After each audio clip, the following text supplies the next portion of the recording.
Hi, everybody, and welcome. I think it's to our 49th um, of these Dissipation of Glamour webinars. Um, any, Right. any correction there? That's correct. Okay, excellent. Well, you know, the number 49 is an important one, seven sevens, and the Tibetan has been telling us that by the time we are 49 or 49 years into some process, it should really be under the seventh ray and very stabilized. We should be in the right place, doing the right thing at the right time. I wonder how many of us can say that we do that. Maybe we can. It would be nice if we could. Now, well, the world is certainly volatile, isn't it? We've been, working with this Ask program, meditating in the way that the Tibetan advised us to for the reappearance of the Christ every week and for the attracting money for hierarchical purposes every week and strengthening the triangles and then doing some emergency work, you might say. It's the soul of nations meditation on Saturdays coming up. We're on the 5 p.m. schedule, and we certainly see that the balance is not yet achieved. Pretty much anger, aggression, separation, a lot of these things are operative at this time. And of course, we see a dramatic kind of standoff going on between North Korea and the United States. Who knows where that will end? But, we have this glamour where fear and hatred kind of combine, fear, hatred, and egotism. And when you get that cocktail going, it's a tough one because each of the parties wants to emerge victorious according to the dictates of the lower ego, and they fear they might not, and they hate the opponent who stands in the way of that kind of emergence. So these are things that we really have to cast away from our uh, uh, development and cast away from our behavioral tendencies. Well, it's such important work. The Tibetan has given us such very important work. Um, and it is, of course, esoteric work. And a lot of people would say, well, look, what are you doing here? The world is in trouble. Why don't you do something? But we know something about the power of thought and the power of the creative imagination.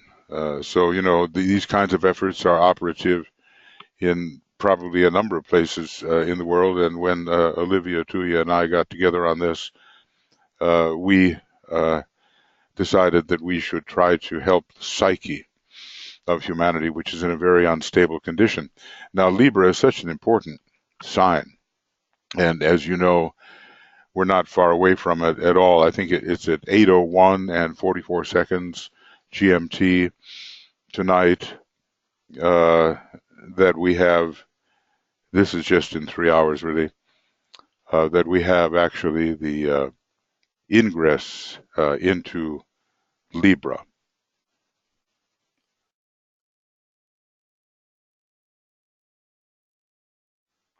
And that ingress brings the beginning of this balancing energy, which has so much to do with peace and harmlessness.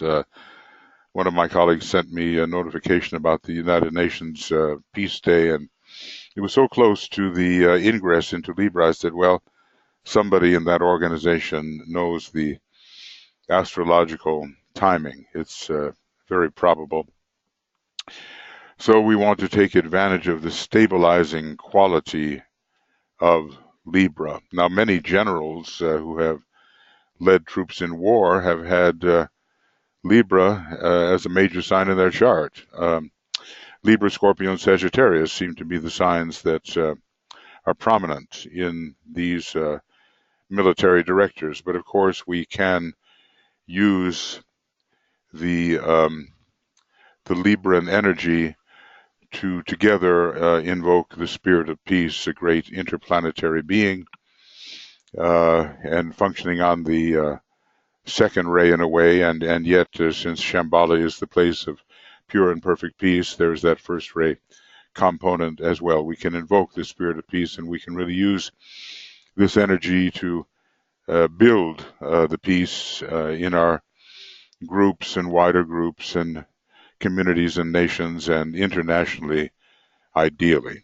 So we're working on this illusion of separativeness or of separation. It's a natural illusion which comes from misidentification. Misidentification. Our consciousness somehow takes a look at what we have, our physical body and our feelings and our thoughts, our mind, and so forth, and identifies with those factors. And this is a great mistake, and we have to learn how to pull back. And it's hard, because we've been doing it for so many millions of years, but how to pull back and realize that this vehicle, this threefold, fourfold vehicle, is simply an instrument for a being who stands behind all of this, the soul, and ultimately the soul of humanity. So when we begin to feel that we are truly agents, not only of our, so to speak, own soul, it's a misnomer really, but of the soul of humanity, then we are arriving into the second aspect of divinity, and these kind of egotistical glamours and the fears surrounding them and the hatred surrounding them will disappear. So I've been emphasizing it quite a bit. It's right identification which counts, right identification. And we have our identify as being group where we're taking up these matters again, trying to understand what our true nature as being really is. So if you want to participate in that process, please do write Brett M77@gmail.com. Okay, I think we're going to take a few little paragraphs here. We've been looking at the word hatred, and here is a person called JSP from the discipleship books. Let's see if I can find this person. Her name was Tomira Zori. Joy, Stability, and the Plan. She didn't stay with the group long, maybe just for one cycle, small cycle. The stability, I guess, wasn't there. But anyway, DK says the tension of fear. Now, these are the code words. Fear, hatred, egotism. The tension of fear is great in the world today. People everywhere are living under great strain. DK said, look, the war can't go on too long here because the strain upon people might lead to their defeat, the defeat of humanity, no matter who won the war. Forget not that it is the few in every land, and when I say in every land, I make no exception, who bring about world evil. This was not just planetary evil, but it was an attack of cosmic evil, which has its source, believe it or not, in very high places on the cosmic astral plane. Even though that is a great plane of love, still there is a kind of nest of cosmic evil on that high level. But I would have you remember also that the will of the masses of the people, unless misled, see, we can really count on that, but a lot of misleading is going on with this so-called fake news and just out and out lying to delude people. So in general, the will of the masses of the people, unless misled, And we have to have the discrimination, the discernment to determine what is the misleading that's going on. So much of it is towards good and understanding. I'm talking here in connection with world affairs. Stand steady, therefore, and permit no thoughts of hatred and fear. See how they go together? To find lodging in your mind. Really, fear is the greatest of all glamours in a planetary sense. I think it's an inheritance from the moon chain, maybe from an earlier solar system too. And it characterizes not only human beings, but members of the animal kingdom. And if we go down deeply enough, maybe in the plant kingdom, there's a kind of a recoil which is akin to fear. Stand firmly for good. Be in good standing, as they say. Usually that means you pay your dues, but to be in good standing, looking for it in all peoples and races, and thus seek to swell the rising tide of those who aspire to right human relations, knowing that the potency of love, rightly expressed, is great. You know how he qualifies these things. It rightly expressed. We have to have some wisdom on the love wisdom ray in the expression of love. The potency of love rightly expressed is great and is at this time the only factor that can offset hate. And when you see some of these rallies, and the standoffs that are happening between the police force and the ethnic communities, especially the black community, who are so often mistreated by rather racist police force. You see the international hatreds and fraught relationships. It seems a long way from the possibility of love.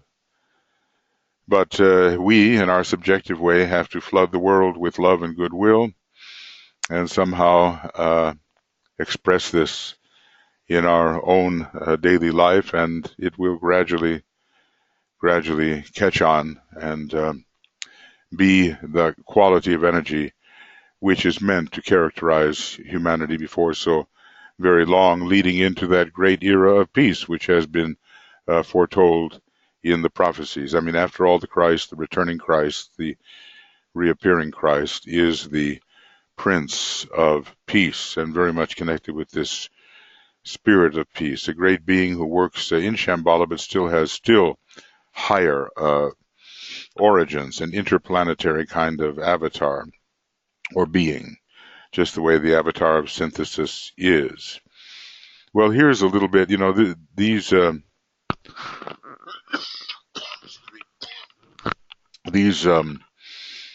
thoughts are from Education in the New Age. It's a very timely book, even though it was written long ago. We really have to change our educational system in light of hierarchical values. And I know a lot of the people who function as disciples in esoteric groups and in esoteric schools are in the educational field. So here he decries the way our history is taught and our civilizations are represented.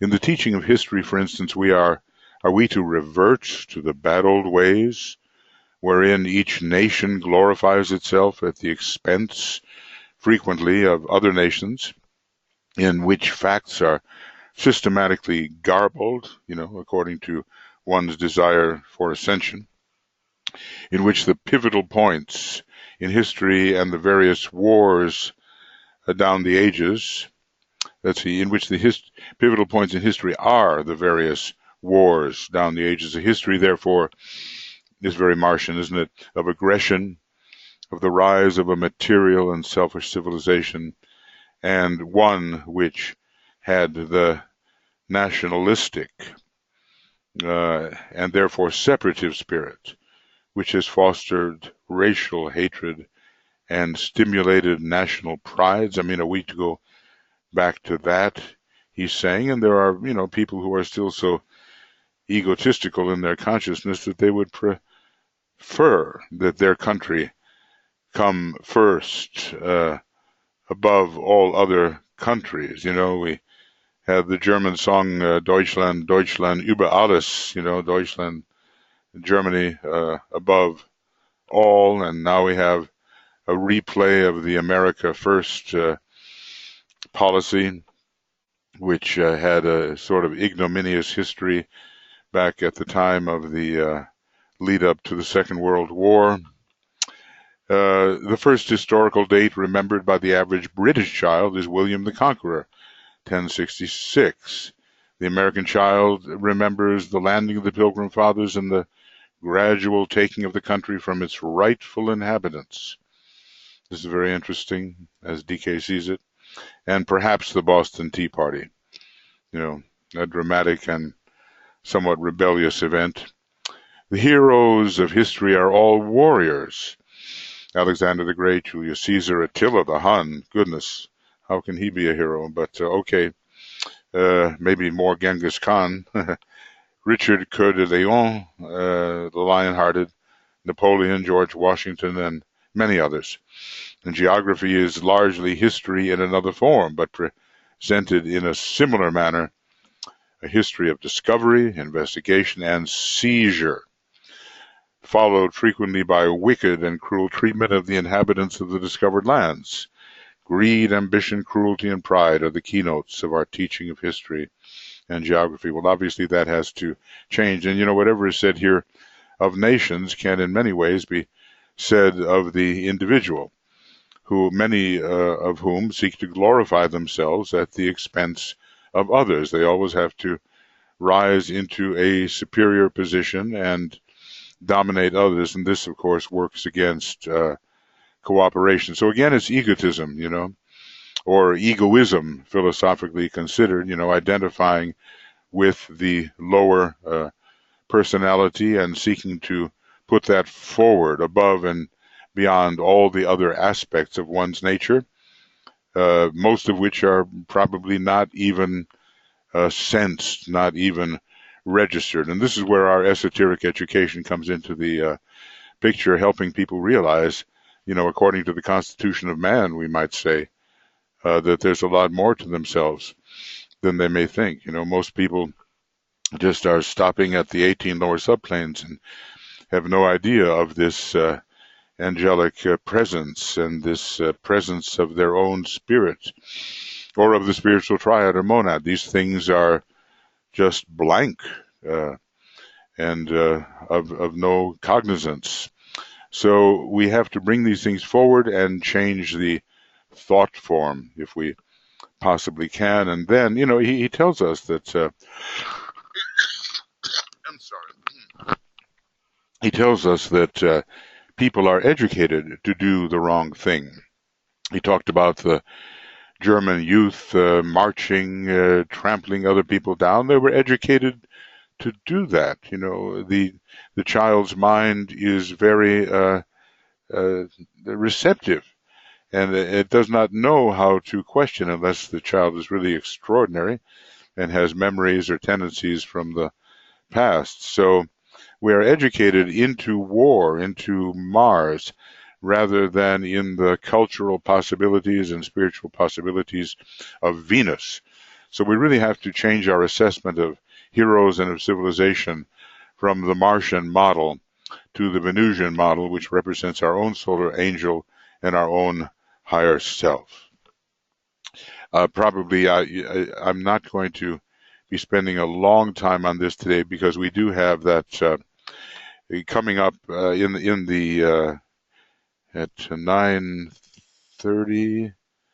Let's see, 9:30 finish time and 6:30 GMT. You'll see here in the chat box the link for the Libra Ingress service meditation broadcast. So it's almost like having to end this webinar and then go right into the broadcast. So it will not really be a long time on this webinar.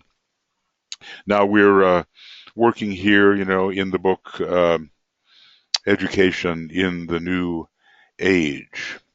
And he calls for bridging work. It's very interesting. Mercury is the planet of bridging, very much so. It's a fourth-ray planet in its soul sense. The Tibetan is the messenger. He has a very strong Mercurian vibration, I would say. And the whole process of building the Antakarana is emphasized in the fourth group, the fourth C group, which are the group of educators, and they come very much under Mercury. I'd see they have the head center as usual, and the ajna center, and I think the throat center. Those are the three centers, interestingly, all in the head, that through which this group of educators works. But it's very Mercurian, and its task is to bridge the higher to the higher tendencies and interpret the lower in terms of the higher.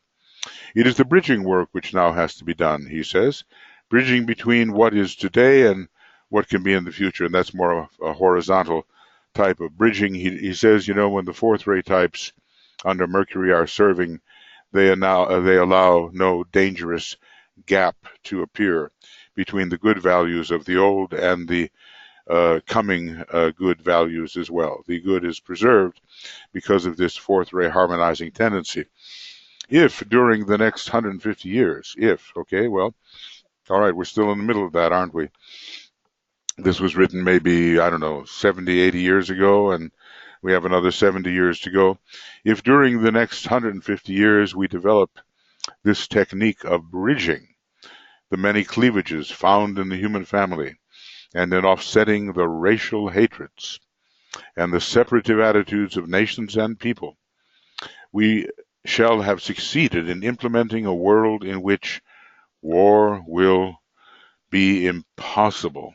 That's an amazing thought, war will be impossible. I just want to kind of emphasize that. And humanity will be realizing itself as one human family, and not as a fighting aggregate of many nations and peoples, competitively engaged in getting the best of each other and successfully fostering prejudices and hatreds. I mean, there are many whose power depends upon the fostering of hatreds, and their ability to have more of the material goods of life and to fulfill their desires depends upon the fostering of hatred. And right now we see this drama working out in so many of the protests. There are protests. I'll confine myself to the United States for a moment. There are protests which are filled with racial and ethnic hatreds, and there are counter-protesters which are saying we've had enough of hate, no more hate, we need love, So obviously these two kinds of values, one more allied with the narrow sixth ray and the other with the more inclusive second ray, are demonstrating right before our eyes.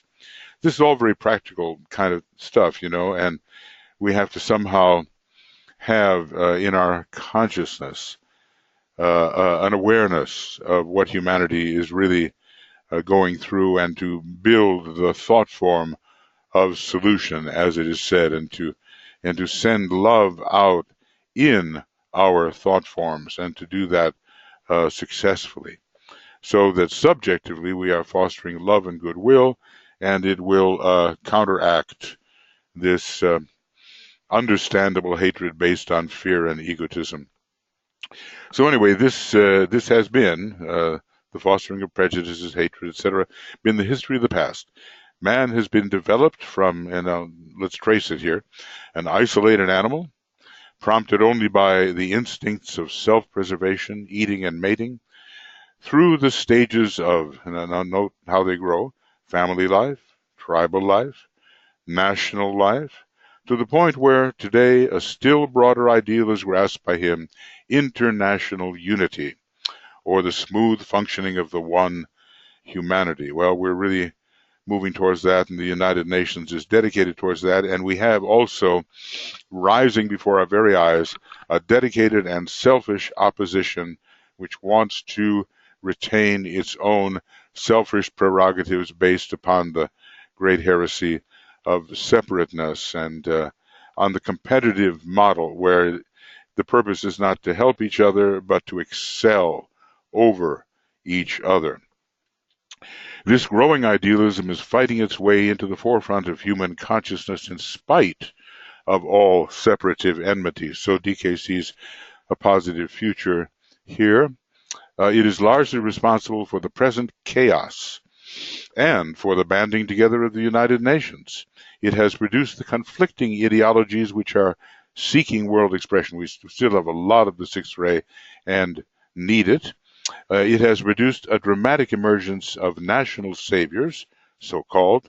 We've seen some of them succeed and others fail miserably, and world workers, idealists, opportunists, dictators, investigators, humanitarians. Look at all these words he puts together, all these people motivated by contrasting and often conflicting ideologies.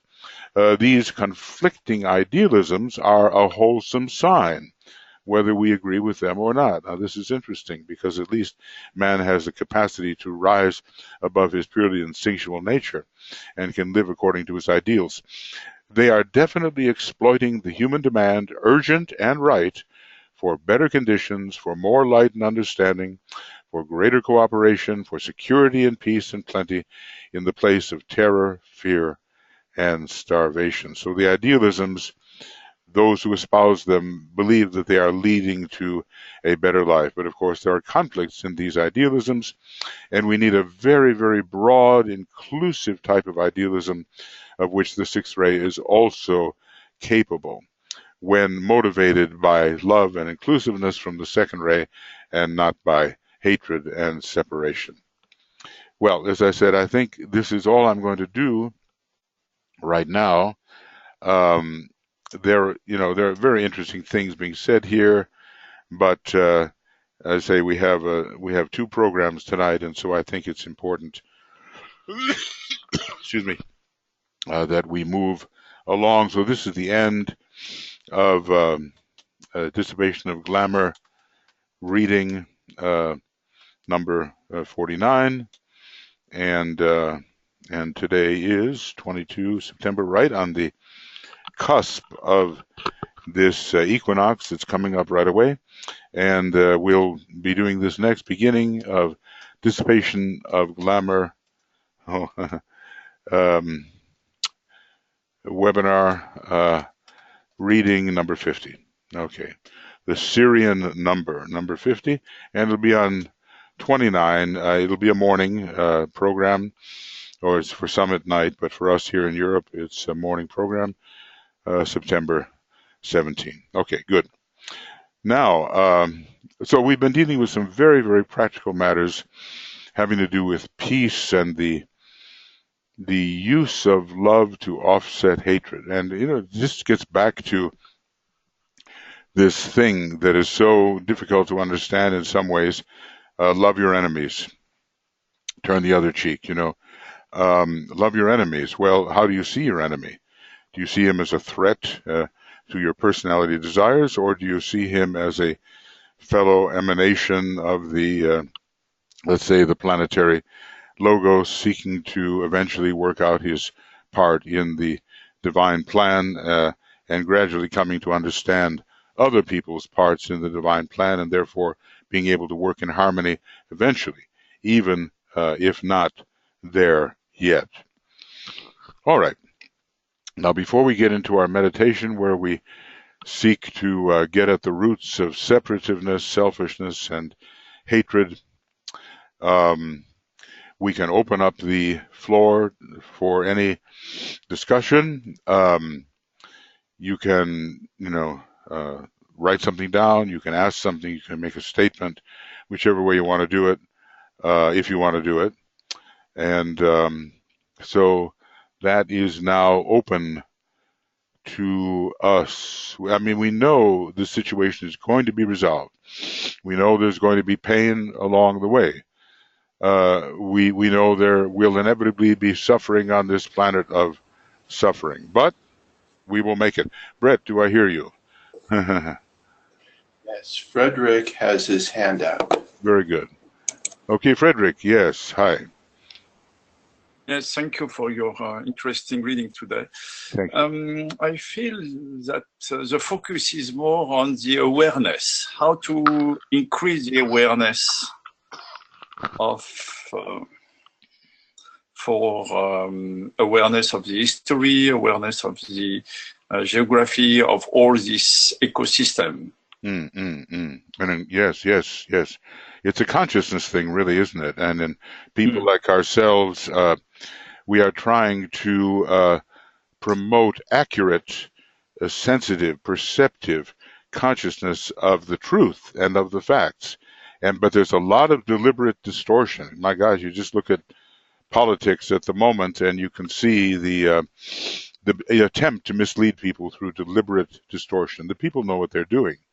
So we need somehow to have a detached point of view, which is very, very inclusive and non-judgmental, and we can look at things as they really did occur and as they should occur. So I think second-ray groups like our own, the realm of consciousness is where we have to develop our understanding and our teaching. I believe so.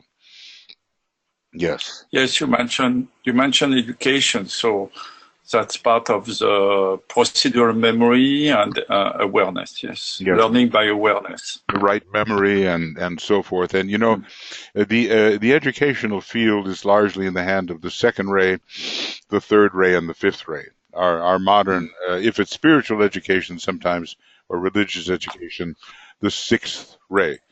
But education for unity is the second ray. Education for evolution and progress, the right use of resources, the third ray, and the factual education, which rules so many of our educational systems, schools, and universities, is presently on the fifth ray. So we need all of those and a good combination of them. But for people like ourselves, we're talking about spiritual education, soul education, education for right human relations. That's what we're talking about. So whatever it takes, each one will have to make up his own mind about how to do it. Yeah. Well, thank you, Frederick. Thank you. Appreciate it. Okay.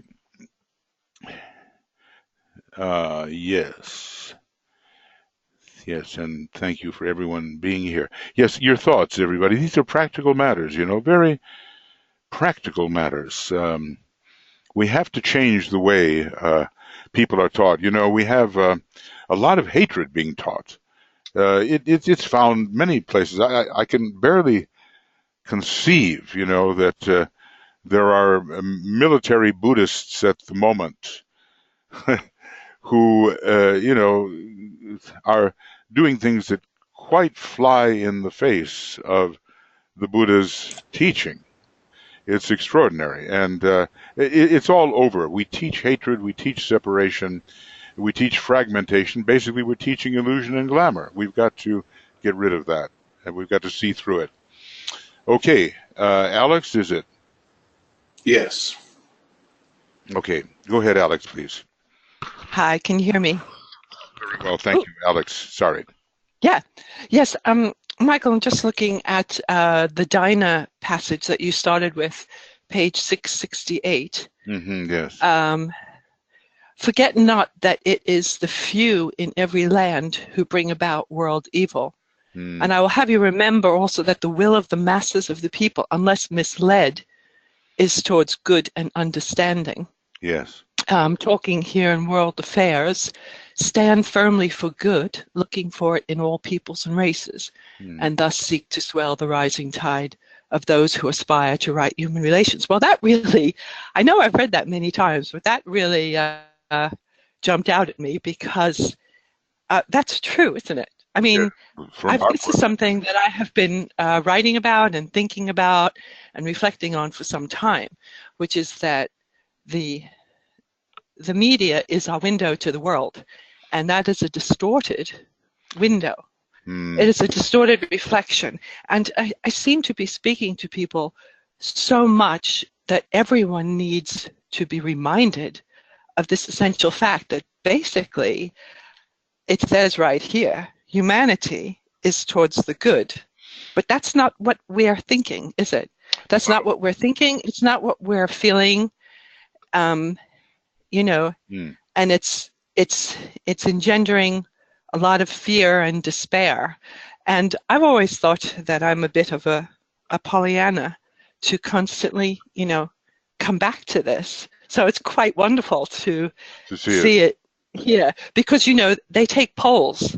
Yes. But no one has polled humanity, and it is my belief that if there wasn't this good will underlying humanity, it would be a lot worse than what we're seeing. So therefore, why are we feeling so, worried?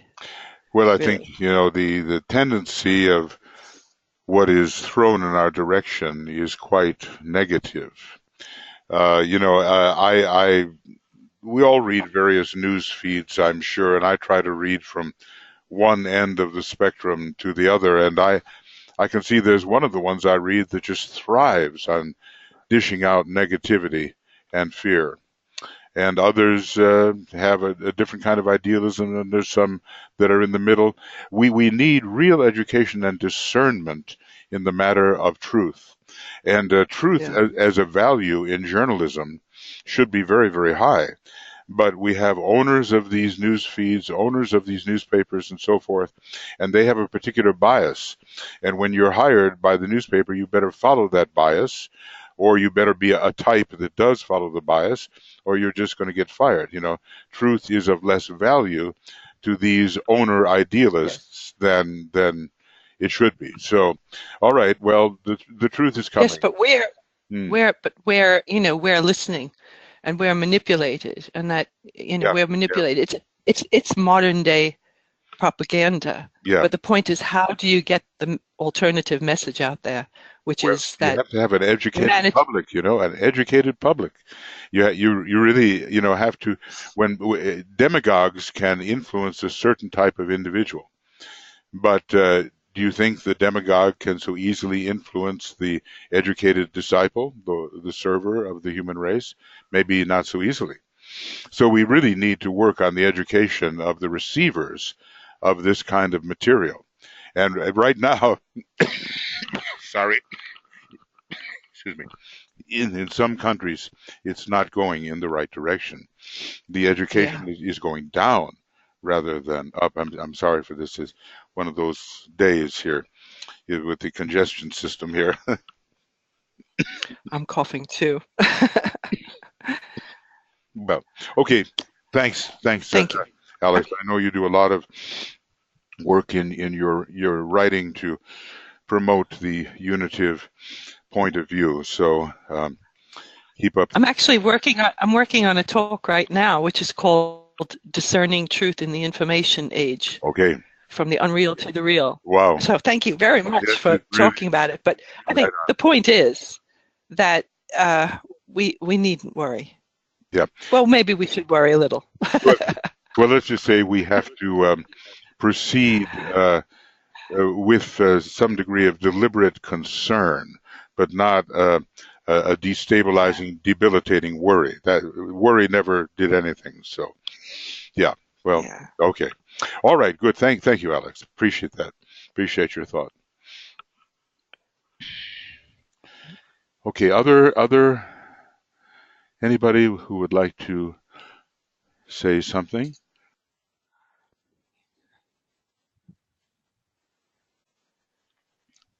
Or write something if you have something that is to be written. I mean, it's a wonder. The Tibetan, what a great author, and he can write that which is useful to us from the most abstruse level, stretching our initiatory possibilities and going way beyond us, all the way right down onto the physical plane.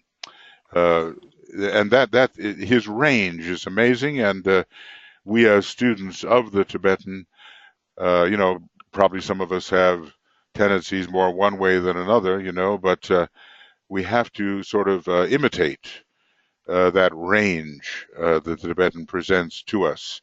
exceedingly esoteric and metaphysical and demanding intuition for understanding, and then also exceedingly practical. And it's not easy, but we can manage, and we'll achieve this as ongoing students of this great master. Okay, is there more? John. Yes. John. Is it John? Yes. A written comment. Okay, to transform worry to constructive solutions. Sounds right to me, John. Sounds right to me. Well, worry, Leadbeater had some interesting things to say about it. He looked at the aura of the individual who was under, under the influence of worry, and it was kind of a very unpleasant aspect to behold, rather gray and jelly-like and incapable, and we take away our ability if we're in the clutches of worry. We have here Frederick telling us that there's some upcoming events. There will be a conference on well-being in education in Paris, 2, 3, and 4, 2017, October. And yes, well-being, of course, is vital. And, there again is rather shambolic, ultimately, what it really means to be in the state of well-being. So thank you for that link. Those of you who are in Paris, or maybe you can tune in on it in some way if they have a kind of a feed for that event. Well, all around, this is the era of conferences, is it not? So, see, Brett, you can, if can anybody copy that? I guess everybody can copy that, can't they? Or can only I copy it? I'm not sure. I think so, but I'll put it into the chat box so they can just click on it. Okay, that's great. This is the era of conferences in which we are presently engaged, and the group Aquarian spirit is coming through under the law of group progress, the fifth law of the soul. So much is being offered. It's just a feast of possibility. We have to be discriminating because we can't run all over the planet and do everything. This is advice to myself. And we have to choose our area of service. But anyway, worry, as you say, concerns the past and the future, and living in the now. Well, there's a big subject, isn't it? How does one achieve the eternal now and still hold cognizance of the past and anticipation of the future? Master Moria says, for us, there is only the future, so you're supposed to ride forward as if you're a horseman crossing a burning bridge behind you. The only way is forward. Well, it's a very first-rate attitude. But the whole idea is to remain incredibly alert in the present moment with cognizance of where you've come from and where you anticipate going. I think all of these is important, even though the eternal now is the only real thing in terms of time. All right, thanks for that info, Frederick. Appreciate it. Okay, who else? Anybody? And Suzanne in the chat box. I'm not sure you got that. Okay, let me just see what's going on here. In the questions. In the questions. Okay, can you read it, Brett? I'm just Suzanne said. Yeah. Suzanne says worry is living in the past or future. Now is where we must be vigilant. Right. Well, we can only act in the now. But of course, the masters will also tell us that the divine plan is written out on certain sheets of an unknown metal, and it's a series of vertical symbols and so forth, and it contains that which is intended to be. So we have to know how to get from where we are now to that which is intended to be using the learning of the past. So, in other words, living in the eternal now is not a mindless state at all. It's a state of deep participation with awareness of the flow of cause and effect through time.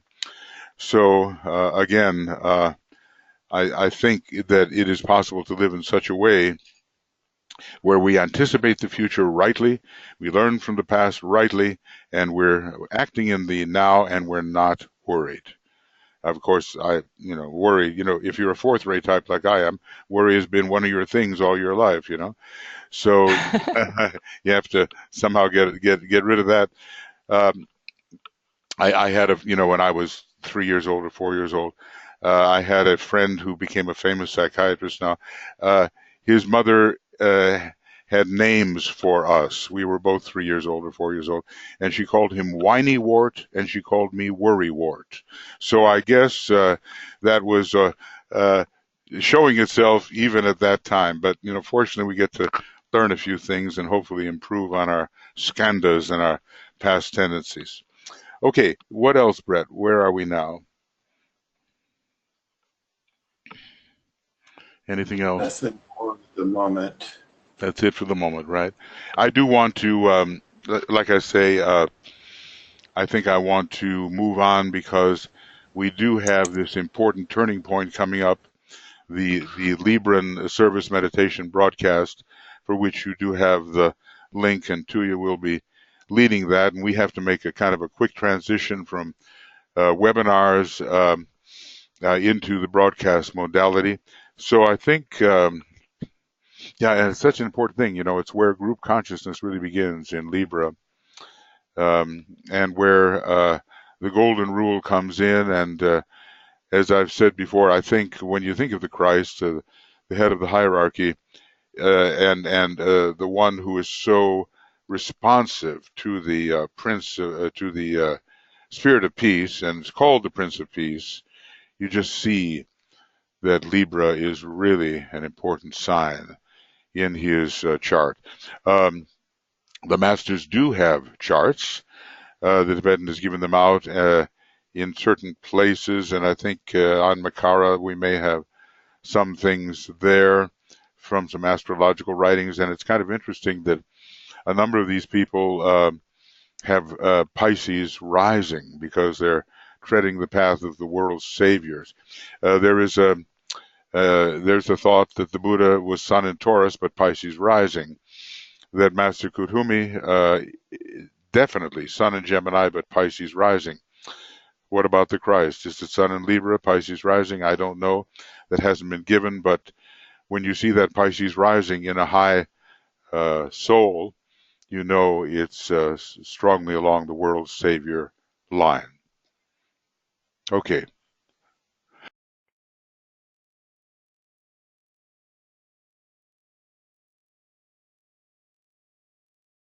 So let us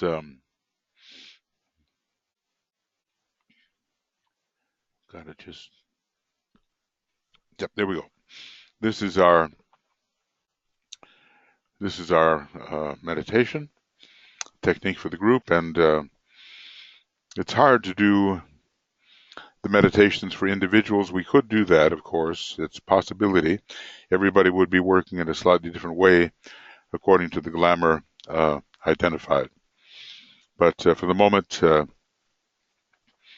we are focusing our mind in the light and seeking to offer correctives to this very distressful psychic situation in which humanity finds itself. So we have a little modification as we do this, of course, and we think of each other in all the various countries, but really we are all together in this.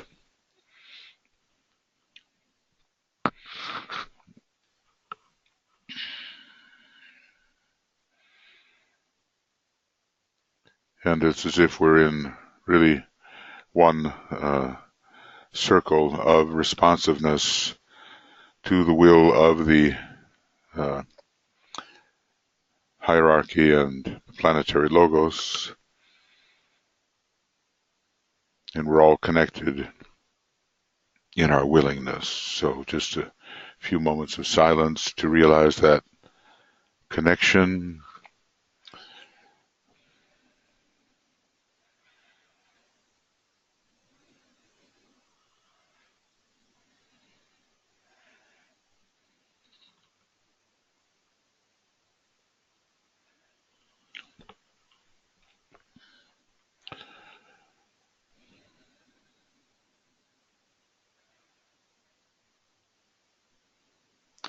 And you can feel in the silence, the growing unity of the group and its potential effectiveness to work as an instrument for the use of the light to dissipate the glamours which are holding humanity in slavery.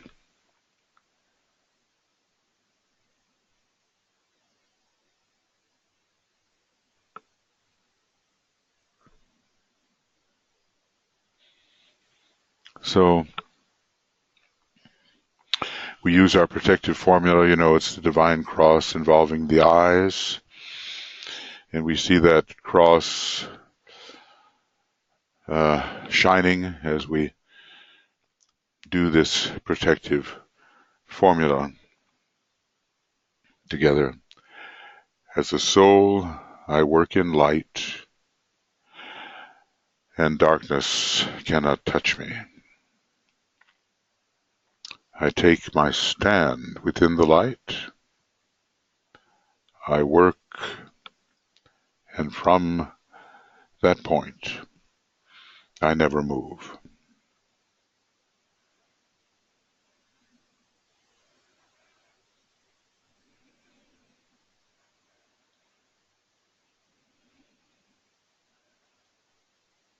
This is the necessary protective identification, as it is dangerous work, and I think that particular group of 9 had more trouble than the others.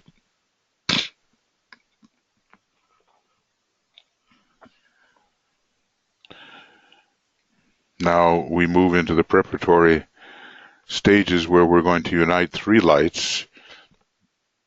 So we focus first, drawing up the light of matter, etheric physical, onto the mental plane imaginatively, and there find the light of the lower mind, our reasoning, thinking ability.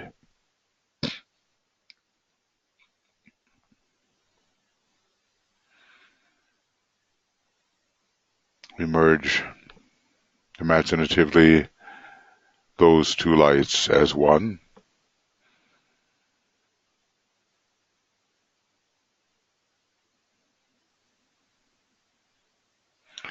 And then we meditate on soul contact and on the recognition of soul light, often visualized somewhat above the head.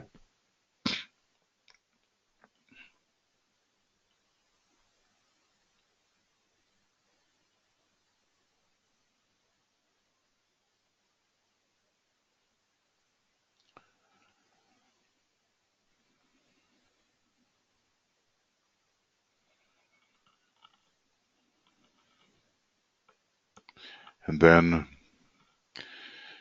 we fuse the 2 lesser lights on the mental plane with the light of the soul, descending to the mental plane, and the 3 are visualized as one.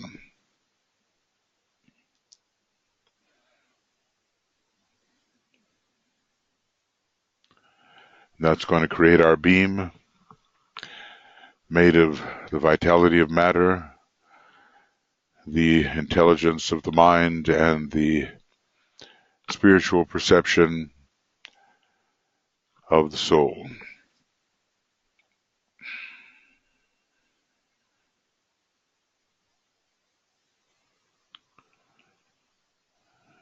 And then we're going to say the following mantram, followed by the sacred word.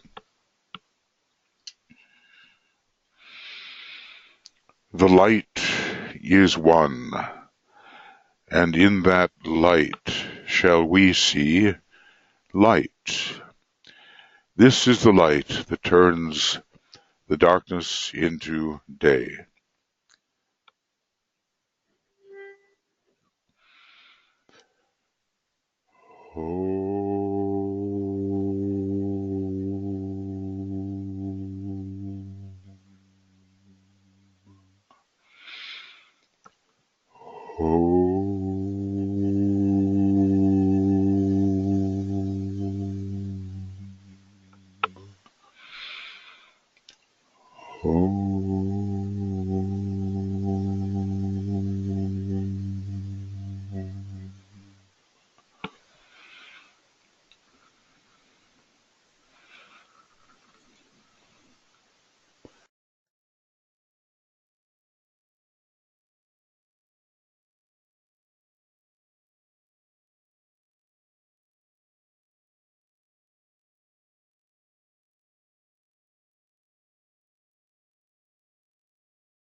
Now we will enter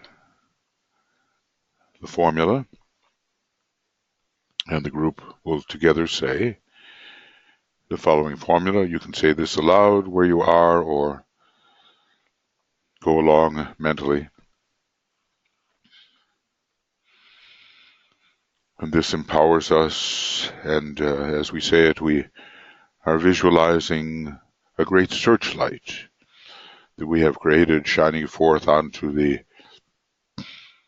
astral plane, and there ready to confront, weaken, dissipate, destroy the mists, the fogs, the clouds, the miasmas, the dark spaces which prevent us from seeing the truth.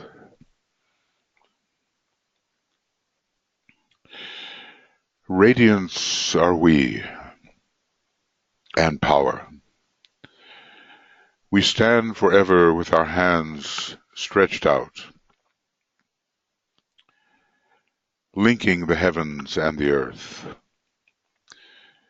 the inner world of meaning and the outer, subtle world of glamour.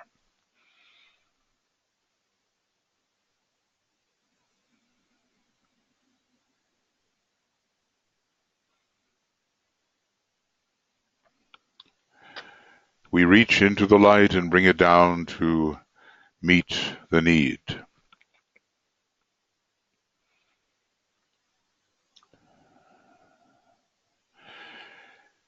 We reach into the silent place and bring from thence the gift of understanding.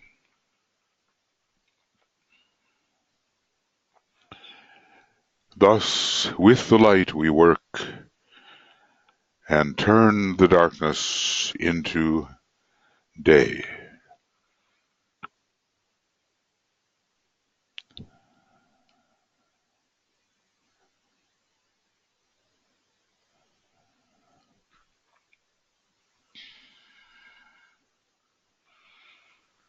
And we're going to strengthen our beam with spiritual will,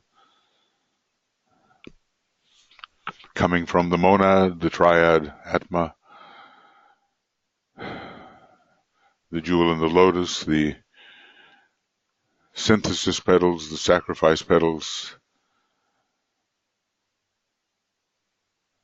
because it is a weapon of light, and we need it to be fortified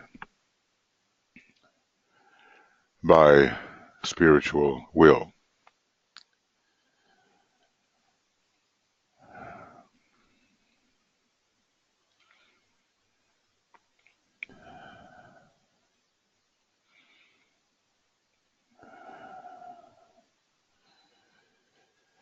And so we say, in recognition of this strengthening, with power upon its beam, the light is focused on the goal. And so our group weapon of light, illuminating, dissipating, destroying, is focused on the glamours of hatred arising from the great illusion of separateness, the great heresy of separateness. They're always found together: fear, egoism, hatred.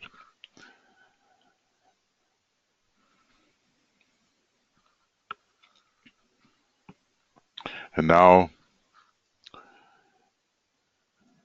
we're going to use these words of power as we throw the light into the dark spaces of the astral plane, having to do with this glamour of irrational repulsion based on egotism and fear. And so we say aloud together, the power of our united light prevents the appearance of the glamour of hatred.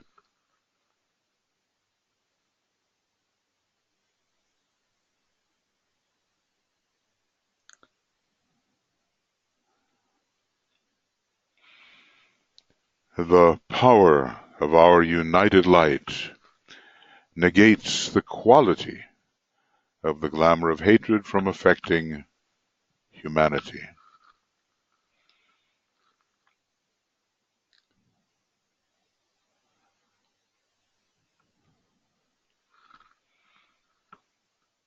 And the power of our united light destroys the life behind the glamour.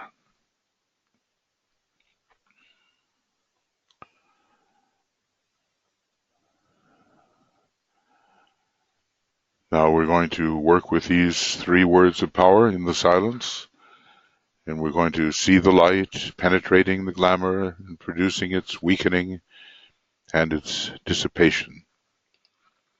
So in this silence, intensity of purpose, as the work is seen proceeding.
We are clearing the astral plane of the miasma of hatred.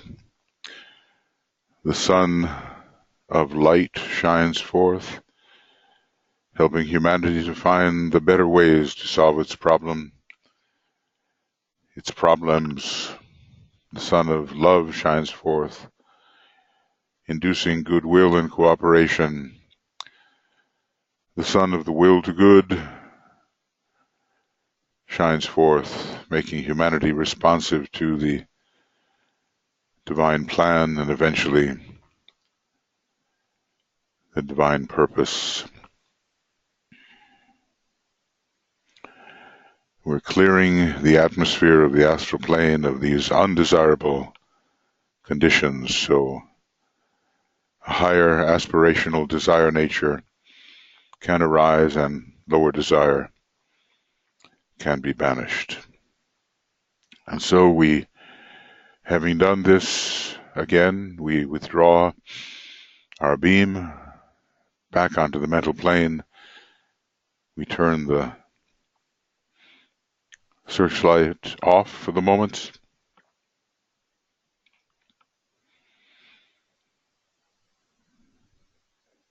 We understand mentally what we have done.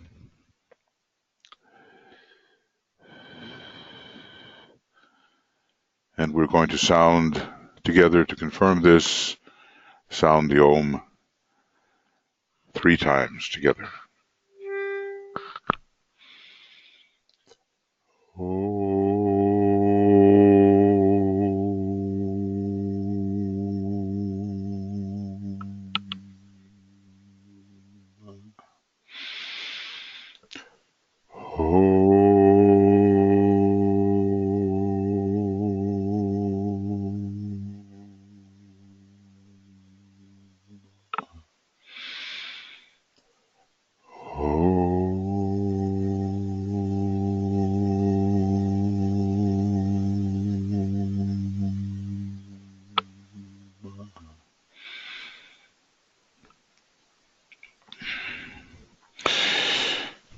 Thank you, everybody. In our Ask program tomorrow, we have the Soul of Nations meditation, and then the Attracting Money for Hierarchical Purposes. And in just a few minutes, maybe 20 minutes or so, we're going to begin our broadcast service meditation for the Libra ingress, the Libra equinox, a very important turning point in the planetary cycle. So thank you for being with us, and this program will, you have the link for the Libra activity in the chat box, I believe, if you haven't already seen it, or you can simply use your Ask Comprehensive link and you'll get there. All right, we'll see you soon. Many blessings, and thank you for attending, for participating. Bye-bye.